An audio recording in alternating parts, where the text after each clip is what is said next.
Mardi 3 janvier, W9 diffusera un documentaire consacré à Albert et Charlène de Monaco. L'occasion pour les experts de la famille princière d'évoquer ce point implicite du protocole monégasque auquel la princesse ne s'est jamais pliée, preuve de son manque d'intégration en principauté. Pour Charlène de Monaco, cette fin d'année 2022 s'apparente à l'épilogue d'un long parcours du combattant.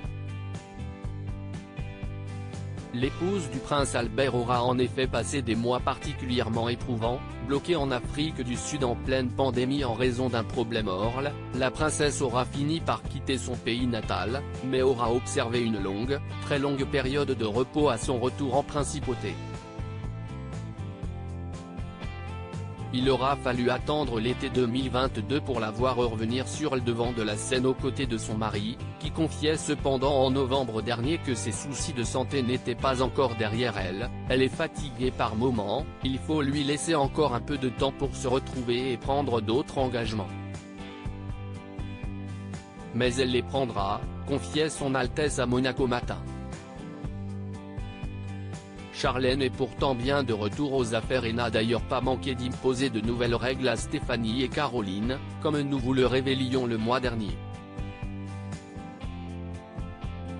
Elle n'a jamais vraiment réussi à prendre ses marques des règles du rocher que la princesse n'a pourtant pas toujours appliquées elle-même.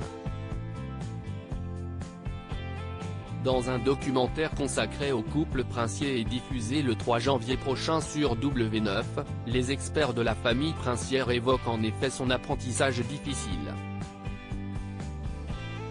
Du français, la première chose que l'on attend d'elle, si est-il de parler le français.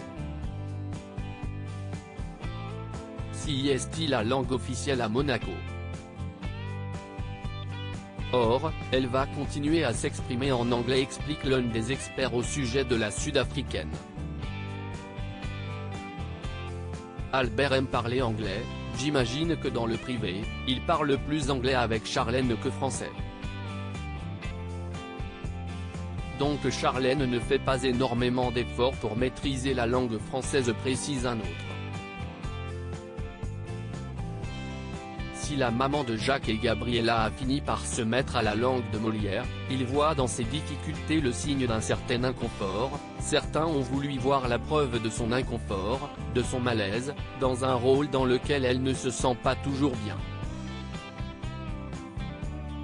Elle n'a jamais vraiment réussi à prendre ses marques, à se fondre dans le décor monégasque comme Grace avait réussi à le faire, explique l'expert. Des difficultés qui appartiennent désormais au passé, Charlène étant revenue plus déterminée que jamais de sa convalescence, bien décidée à reprendre le rocher en main.